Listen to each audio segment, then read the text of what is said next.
नमस्कार, exam happy by Jharkhand channel में आपका स्वागत है। तो दोस्तों जुड़ चुका हूं मैं यहां पर आप सभी के शिक्षक भर्ती परीक्षा को लेकर के। तो आपको हम बताते चले, यदि आप शिक्षक बनना चाहते हैं, यदि आप जेटेट पास करना चाहते हैं, सहायक आचार्य परीक्षा पास करना चाहते हैं, सहायक अध्यापक आकलन परीक्षा पास करना चाहते हैं, अब तक आपने महसूस किया होगा कि यदि आप में से किसी ने फेल किया है तो वो फेल करने की चांसेस जो होती है 2 नंबर, 4 नंबर, 5 नंबर, इसी के अंतराल में लोग फेल करते हैं।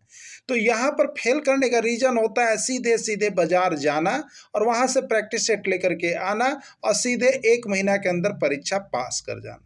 तो ये सारे रोगों से आपको मुक्ति दिलाना पड़ेगा। ये जो है बहुत बड़ी बीमारी है आपकी, जो कि आप ये करते हैं और यहाँ पर पढ़ते नहीं हैं। तो आपको अगर ये 2 नंबर, 4 नंबर, 10 नंबर से यदि आप फेल कर रहे हैं, किसी में रिजल्ट नहीं हो रहा है, तो आप यहाँ पर हमारे चैनल के साथ जुड़िए, जिसमें आपको यहाँ पर एनसीईआरटी टेक्स्ट बुक पर आधारित सारे प्रश्नों की, सारे सब्जेक्ट की तैयारी करवाई जा रही है। जहाँ पर यदि आप जुड़ते हैं तो आपको यहाँ पर 100 नहीं 101% पास होने की गारंटी देता है। जहां आप 2-4 नंबर कम करके चलते फेल हो रहे थे, वहां आपको 2-4-5 नंबर ऑटोमेटिक बढ़ने वाला है। तो आप किसी भी परीक्षा की तैयारी कर रहे हो तो अपनी कमजोरी को छुपाए नहीं। जरूर आपको ये लगा होगा कि ये सही बात है। तो यदि आपको लगता है तो आप यहाँ पर अगर आकलन परीक्षा की तैयारी कर रहे हैं तो 501 रुपये में आपको लाइफ टाइम दिया जा रहा है। अगर जेटेट परीक्षा की तैयारी कर रहे हैं तो 999 रुपये, और सहायक आचार्य परीक्षा की तैयारी कर रहे हैं तो 999 रुपये में आप हमारे साथ जुड़ करके यहाँ पर डेली प्रैक्टिस कर सकते हैं, एनसीईआरटी का नोट्स खरीद सकते हैं। और यहाँ से सारी तैयारियां जब से आप करेंगे तो आपको यह महसूस होगा, कुछ ही दिनों में आपको यह महसूस होगा, आपको पता चलेगा कि जो हम में कमियां थी वो कमी अब दूर हो रहा है। तो आप जल्दी करेंगे और जरूर जुड़। दूध के घनत्व को किसके द्वारा मापा जाता है? दूध के घनत्व को किसके द्वारा मापा जाता है? लैक्टोमीटर, हाइड्रोमीटर, बैरोमीटर या हाइग्रोमीटर? दूध के घनत्व को किसके द्वारा मापा जाता है? देखिए आपको बतलाना है। तो देखिए ये जो प्रश्न आप देख रहे हैं, ये आपका छत्तीसगढ़ में जो एग्जाम होता है ना, जो परीक्षाएं होती है, उस आकलन परीक्षा का आया हुआ है, वहां पर इसी तरह से प्रश्न आते हैं। तो ये आपको पर्यावरण अध्ययन और विज्ञान दोनों के अंतर्गत ये शामिल किया गया था। ठीक है, तो पर्यावरण, अगर आपको यहाँ पर पर्यावरण अध्ययन है तो पर्यावरण अध्ययन में ही पूछा जा सकता है, और विज्ञान के अंतर्गत आप तैयारी करें तो विज्ञान के अंतर्गत ये प्रश्न आता है। तो आप दोनों ही सेक्शन का, यानी 1 to 5 है या 6 to 8 है, दोनों ही इस प्रश्न को देख सकते हैं, इसीलिए हमने लिख दिया है। ठीक है, तो देखिए लैक्टोमीटर द्वारा क्या होता है? दूध के घनत्व को मापा जाता है या दूध की शुद्धता की माप की जाती है। ठीक है, और यहाँ पर बैरोमीटर है और हाइग्रोमीटर है। तो हाइग्रोमीटर द्वारा अपेक्षिक आर्द्रता है, बैरोमीटर द्वारा वायुमंडलीय दाब, और हाइड्रोमीटर द्वारा द्रव घनत्व मापा जाता है। ठीक है, तो इसमें सबसे ज्यादा जो आता है वो लैक्टोमीटर आता है। ठीक है, लैक्टोमीटर द्वारा दूध का, यहाँ पर आप समझ लीजिए कि शुद्धता या दूध का घनत्व, ये दोनों जो है लैक्टोमीटर दूध से संबंधित है। यानी आपको याद रखना है, लावो दूध, तो लाओ में ला से लैक्टोमीटर और दूध से दूध, यानी लैक्टोमीटर द्वारा क्या मापा जाता है? दूध मापा जाता है। ठीक है, चलिए अगला देखिएगा। यहाँ पर अगला प्रश्न है, निम्नलिखित में से कौन सी उत्कृष्ट गैस नहीं है? निम्नलिखित में से कौन सी उत्कृष्ट गैस नहीं है? हाइड्रोजन, हीलियम, नियॉन, आर्गन, कौन नहीं है? देखिए उत्कृष्ट गैस या निष्क्रिय गैस या नोबल गैस के नाम से उसको जाना जाता है। ठीक है, किसको जाना जाता है? उसको जाना जाता है जिसमें आपको अंतिम कक्षा में इलेक्ट्रॉन की संख्या क्या होती है? पूरी भरी हुई रहती है। वो जो यहाँ पर तत्व है वो न तो इलेक्ट्रॉन किसी को दे सकता है, न तो इलेक्ट्रॉन किसी को ले सकता है। जैसे हाइड्रोजन की बात कीजिएगा तो हाइड्रोजन का यहाँ पर परमाणु संख्या कितना हो गया? 1 हो गया।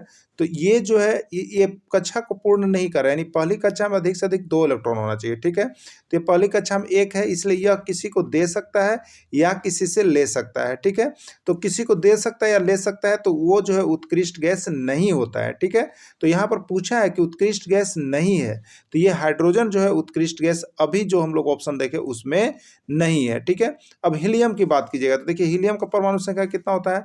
2 होता है। तो इसकी कक्षा पूर्ण है, इसलिए यह न तो इलेक्ट्रॉन किसी को देगा और न लेगा, इसलिए यह कौन सी गैस है? उत्कृष्ट गैस है, हीलियम उत्कृष्ट गैस है। ठीक है, और नियॉन की बात कीजिएगा तो 10 होता है, नियॉन का परमाणु संख्या 10 होता है, इसका इलेक्ट्रॉनिक विन्यास 2 और 8 हो गया, यानी इसकी भी दूसरी कक्षा पूर्ण है, इसलिए यह भी जो है उत्कृष्ट गैस नहीं है। ऑर्गन की बात कीजिएगा तो ऑर्गन का कितना होता है 18 होता है, और हम लोग इसको लिखते हैं 2 8 8 लिखते हैं ना। तो इसलिए यहाँ पर इसकी भी अंतिम कक्षा तीसरी कक्षा जो है पूरा भरा हुआ है। यह भी इलेक्ट्रॉन ना तो किसी से दे सकता है ना ले सकता है, इसलिए यह क्या है तो उत्कृष्ट गैस है। तो देखिए हाइड्रोजन ये क्या है उत्कृष्ट गैस नहीं है, क्योंकि ये इलेक्ट्रॉन ले सकता है या दे सकता है, जबकि हीलियम की अंतिम कक्षा पूर्ण है, इसलिए यह जो है उत्कृष्ट गैस नहीं है। ठीक है, अब देखिएगा नियोन की भी अंतिम कक्षा पूर्ण है 10 होता है, ये 2 8 हो गया, इसलिए ये भी उत्कृष्ट गैस है। आर्गन भी 18 होता है, यानी 2 8 8 हो गया इलेक्ट्रॉनिक विन्यास, तो ये पूर्ण है। ठीक है, इस तरह से हीलियम, नियोन, आर्गन और ये सभी उत्कृष्ट गैस है, और हाइड्रोजन उत्कृष्ट गैस नहीं है जो पूछा गया था, तो राइट आंसर ये होगा। ठीक है, तो उत्कृष्ट गैस को अब आप समझ गए होंगे ना।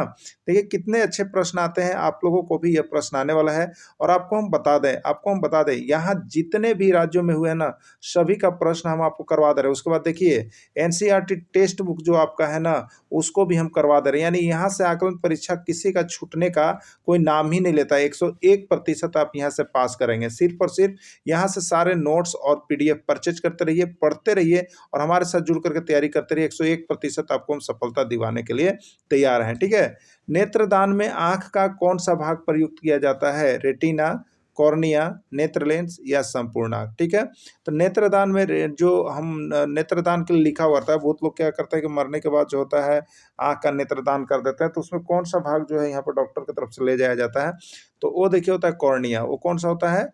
कॉर्निया जो होता है वो होता है आपका मानव नेत्र में दान होता है, एक कॉर्निया सेक्शन हो गया। ठीक है, चलिए अगला देखिएगा यहाँ पर।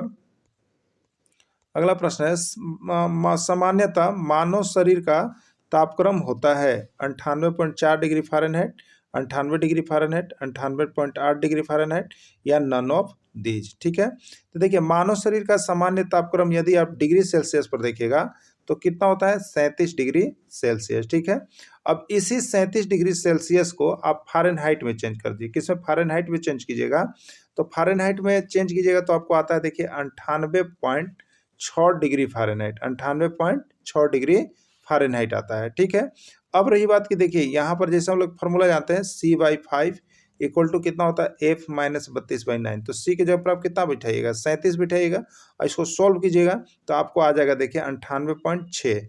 लेकिन इसमें ऑप्शन के रूप में देखिएगा तो 98.4 है, 98 डिग्री है, 98.8 है, नॉन ऑफ दीज है। तो इसमें देखिए अगर हमको आंसर के रूप में अगर यहाँ पर नॉन ऑफ दीज नहीं रहता तो हम 98.8 लेते, क्योंकि 4 नहीं होगा, 6 से आगे हम बढ़ सकते हैं दशमलव में। ठीक है, 98.8 लिख सकते हैं, लेकिन यहाँ पर होता एक्यूरेट जो है अगर फ़ारेनहाइट में कोई अगर आपसे पूछता है तो आपको हमेशा जवाब देना 98.6 डिग्री फ़ारेनहाइट। तो ये एक आगे भी बढ़ सकता है, लेकिन 6 को ही काउंटिंग अभी तक किया गया, तो इसमें किसी में ऑप्शन नहीं है, तो इसको हम लोग नॉन ऑफ दीज कर देंगे। और नहीं तो आप दे सकते हैं, अगर नॉन ऑफ दीज नहीं करते तो 98.8 भी दिया जा सकता है। ठीक है, लेकिन ऐसे ऑप्शन नहीं होगा, यहाँ ऑप्शन थोड़ा गलत दिया गया था एग्जाम में, तो एग्जाम में गलत दिया गया है तो आप कोई भी मारेंगे तो आपको 1 नंबर मिलेगा, अगर एग्जाम की तरफ से गलती किया गया है तब। तो यहाँ 98.8 में भी मार सकते हैं या न तो नॉन ऑफ दीज में दे सकते हैं आप। ठीक है, तो चलिए अगला प्रश्न यहाँ पर आपका है, मानव शरीर के किस ग्रंथि को मास्टर ग्रंथि कहते हैं? मानव शरीर के किस ग्रंथि को मास्टर ग्रंथि कहते हैं? ठीक है, चलिए देखते हैं यहाँ पर मानव शरीर का कौन सा ग्रंथि जो मास्टर ग्रंथि के नाम से जाना जाता है? अग्नाशय, औटू, पीयूष या प्लीहा। ठीक है, तो देखिए मानव शरीर में एक ग्रंथि जो है पीयूष ग्रंथि। कौन सी ग्रंथि है? पीयूष ग्रंथि, और ये जो होते पूरे शरीर के लिए मास्टर ग्रंथि के रूप में कार्य करता है। यानी मास्टर ग्रंथि के रूप में कौन कार्य करता है? तो पीयूष करता है। अगला है यहाँ पर अगला प्रश्न, विटामिन ए प्रचुर होता है, विटामिन ए प्रचुर होता है। देखिए ये छत्तीसगढ़ में ही नहीं, ये गुजरात और बिहार दोनों में आया हुआ था, दोनों में आया हुआ। ठीक है, सभी राज्यों में पूछ रहा है कि विटामिन ए किस में प्रचुर मात्रा में होता है? सेब में, चावल में, गाजर में या नींबू में। ठीक है, तो विटामिन ए यहाँ जो ऑप्शन है उसके अनुसार सबसे अधिक किस में होता है? तो आप सभी को जानते हैं गाजर में। ठीक है, तो गाजर में विटामिन ए प्रचुर मात्रा में होता है। तो बहुत ही देखिए आपके टिपिकल क्वेश्चन नहीं होंगे, बस इसी तरह क्वेश्चन होंगे, बस जरूरी है जुड़ करके यहाँ पर डेली सुबह शाम दोपहर प्रैक्टिस करने की। ठीक है, तो आप हमारे साथ जुड़िएगा। तो देखिए अभी ऑफर भी चल रहा है, आप जुड़ सकते हैं इसी ऑफर में जितना जल्द हो सके, तो ऑफर का लाभ जरूर उठाइएगा आप सभी। ठीक है, क्योंकि ऑफर बार बार नहीं आते रहता, ये खत्म भी हो जाता है, तो आप लोग जुड़ जाइएगा। ठीक है, स्कर्वी रोग किसकी कमी से होता है? स्कर्वी रोग जो होता है किसकी कमी से? तभी देखिए आपको विटामिन की कमी से होने वाले रोग का नाम याद रखने का हम इस प्रकार का ट्रिक आपको दे दिए हैं, किस विटामिन से कौन सा रोग होता है वो भी आपको, और यहाँ पर विटामिन में कौन कौन आता है उसका रासायनिक नाम याद रखने का वो भी ट्रिक इस कदर आपको हमने नोट्स बना के दिया है कि आप देखिएगा तो भविष्य में कहीं ना भुलाइएगा, समझ गए। तो इसलिए भविष्य में अगर नहीं भुलाना है तो आपको हमारे साथ जुड़ना पड़ेगा, और यदि आप जुड़ते हैं तो आपको 100% सफलता भी मिल रहा है, तो जल्दी करेंगे और जुड़ जाएंगे आप लोग, ठीक है। तो vitamin A, vitamin B, vitamin C, vitamin D, ठीक है। यानी स्कर्वी रोग किसकी कमी से होता है, तो विटामिन सी की कमी से स्कर्वी होता है। और ये आप देखिएगा तो जेटेट में भी पर्यावरण के अंतर्गत पूछा गया था ना, तो पर्यावरण के अंतर्गत विज्ञान को भी शामिल किया जाता है। तो आप सभी जरूर इस सभी प्रश्न को देख लीजिएगा। और देखिए गुजरात में आया है ना। एसआई पत्ती में लेंस की शक्ति की इकाई क्या है, एसआई पत्ती में लेंस की शक्ति की इकाई क्या है, वाट, डायोप्टर, ऑप्टर या मीटर, ठीक है। तो देखिए लेंस की क्षमता का एसआई मात्रक जिसको पी कहते हैं ना, वो क्या है आपका, डायोप्टर है। वो क्या है आपका, डायोप्टर। यानी लेंस की क्षमता का एसआई मात्रक डायोप्टर है। यानी अगर हम 5D यानी 5 डायोप्टर यानी डी मतलब क्या है, लेंस की क्षमता, यानी किसी लेंस की क्षमता 5D है मतलब 5 डायोप्टर है, ये चीज कर, ठीक है। तो डी वो लगा रहता है, तो लेंस की क्षमता का एसआई मात्रक क्या है, डायोप्टर है। ओके, चलिए अगला देखिएगा यहाँ पर। अगला प्रश्न है, मनुष्य के खून का पीएच होता है, मनुष्य के खून का पीएच होता है कम अम्लीय, अधिक अम्लीय, कम क्षारीय या अधिक क्षारीय, ठीक है। तो देखिए यहाँ पर मनुष्य का खून जो होता है ना उसका पीएच मान जो होता है, देखिए क्षारीय तो होता ही है लेकिन कम क्षारीय होता है, ठीक है। लेस अल्कली होता है, कम क्षारीय होता है ना। तो ये प्रश्न भी बहुत बार पूछा गया है कि मनुष्य खून का पीएच क्या होता है, तो आपको इसमें किस में टिक करना है, कम क्षारीय में टिक कर लेना है। चलिए अगला प्रश्न देखिएगा यहाँ पर।